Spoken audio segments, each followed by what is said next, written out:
You are suffocating under the weight of your own availability. You are always online, always responsive, and always reacting to the demands of people who do not respect your time. You have become a utility to the world, a tool that others pick up and use whenever they are bored or needy. You have forgotten that access to your energy should be a privilege, not a right. The modern world is designed to strip you of your sovereignty. It wants you addicted to the cheap dopamine of a notification. It wants you anxious, compliant, and constantly seeking validation from strangers on a screen. Every time you check your phone without a purpose, you are bending the knee. You are asking the world for permission to feel something. You feel this weakness in your gut, even if you lie to yourself about it. You feel the slow erosion of your potential as the days bleed into weeks of mediocrity. You watch other men rise while you stay trapped in the same cycle of cheap pleasures and shallow regrets. You are tired, not physically, but spiritually.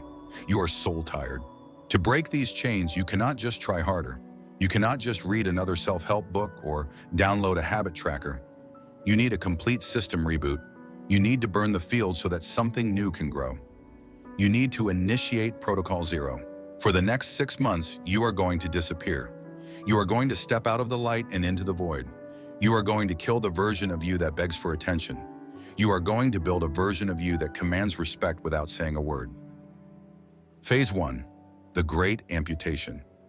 Machiavelli wrote that, "He who desires to be obeyed must know how to command." But you cannot command the world if you cannot command your own environment. The first step is not building, it is destroying. You must look at your life with the cold, unfeeling eyes of a surgeon. You must identify the necrotic tissue in your life.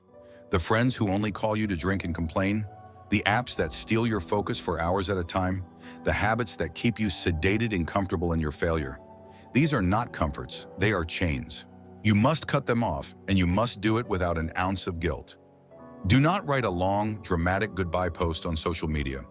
Do not offer explanations to people who are committed to misunderstanding you.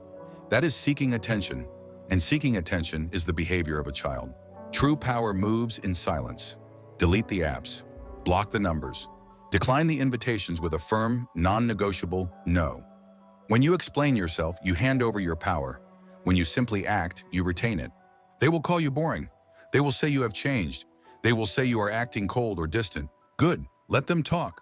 Their disapproval is the only confirmation you need that you are finally climbing out of the pit. Phase 2. The Laboratory of Solitude. Most men are terrified of an empty room. They mistake solitude for loneliness. They run from the silence because they are afraid of the thoughts that might surface. They fill every quiet moment with music, podcasts, or idle chatter to drown out their own conscience. When you disappear, you strip away the buffer. You are forced to sit with yourself. You are forced to look in the mirror and see exactly who you are, without the filters or the delusions. It will be uncomfortable. It will be quiet. It will be cold. But this is the price of admission for greatness. In the silence, you stop performing for an audience. You stop pretending to be something you are not. You start the brutal work of becoming who you actually are. Great things are never built in a crowd. Isaac Newton discovered gravity in isolation. Miyamoto Musashi became a sword saint in a cave. They understood that the mind needs silence to expand. You must schedule periods of total, deep work where you are unreachable by anyone but God. In that space, you will find demons. You will find boredom, anxiety, and the urge to quit. You must fight them. You must conquer them. You must learn to sit in the fire of your own boredom until it burns away the weakness. Phase 3. The Architecture of the Machine. Discipline is not a feeling you wait for. It is a machine you build and operate. When you disappear for 6 months, you are not on a vacation from life. You are entering a boot camp of your own design. You are building a routine so rigid that it would break a lesser man. You wake up when it is dark. You train when you are sore. You work when you are unmotivated. You eat to fuel the biological machine, not to entertain your tongue. You must stop negotiating with your alarm clock. Negotiation is the language of the weak. When the alarm rings, your feet hit the floor. There is no debate. There is no 5 more minutes. There is only execution. By doing this, you are rewiring the neural pathways of your brain. You are teaching your biology that your will is the master and your impulses are the slaves. You are becoming relentless. You are becoming a force of nature. Nobody sees this work. There are no likes. There are no comments. There is only the mirror and the sweat. This is how you build a confidence that cannot be shattered. Confidence does not come from affirmations. It comes from the undeniable evidence of your own suffering. Phase 4. The death of the validator. The average man is addicted to the feedback loop. He creates not to build, but to be seen building. He posts a picture of his book to show he is reading. He posts a picture of the gym to show he is grinding. He is begging the world to witness his effort. This leaks your power. It releases the steam from the engine before it can generate any real momentum. It turns your hard work into a performance for others.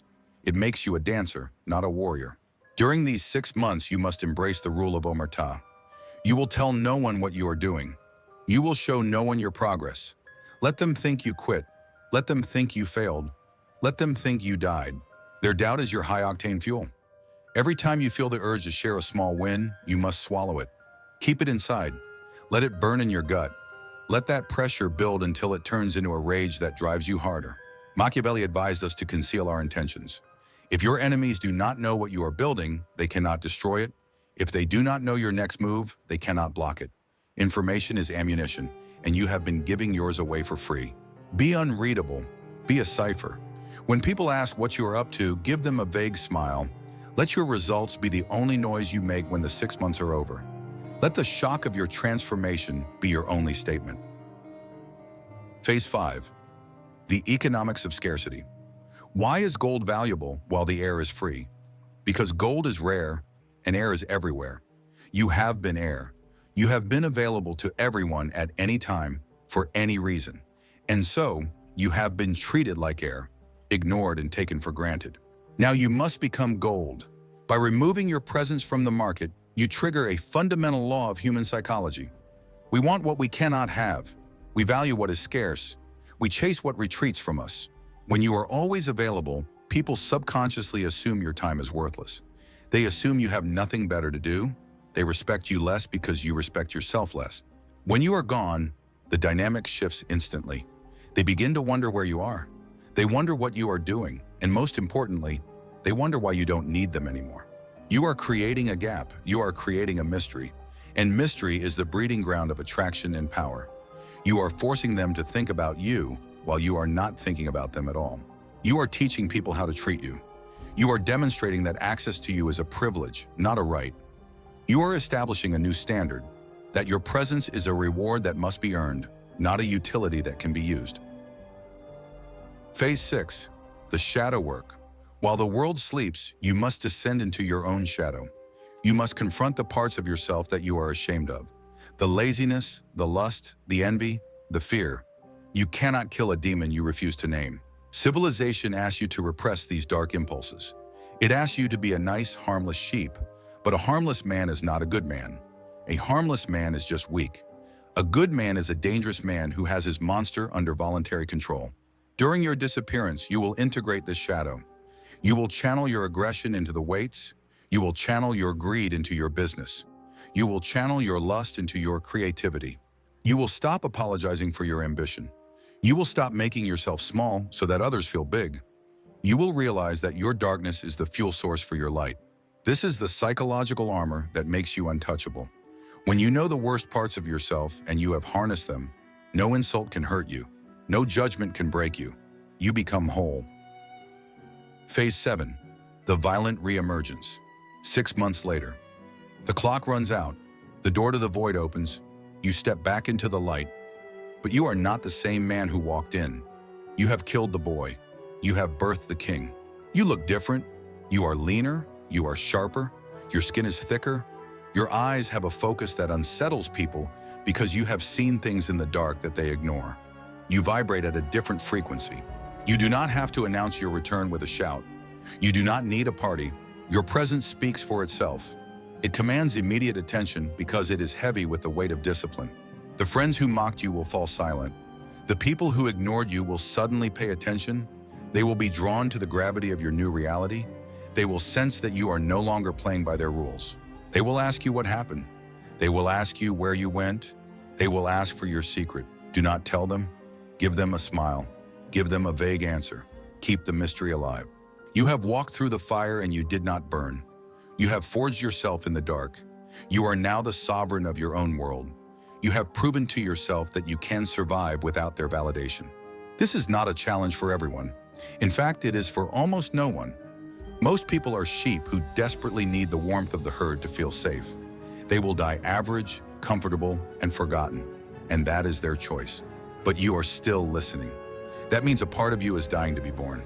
A part of you is sick of the taste of mediocrity. A part of you knows that you are capable of dominance. The door to the void is open. It is dark inside. It is lonely inside. It is terrifying inside. But it is the only way to the throne. There is no shortcut. There is no hack. There is only the work. Make the contract with yourself today, not tomorrow, not next week, right now. Say goodbye to the old you. He is dead weight and he is dragging you down. Bury him. Subscribe if you are ready to enter the dark. Subscribe if you are ready to disappear. Welcome to Ghost Mode. Welcome to the rest of your life.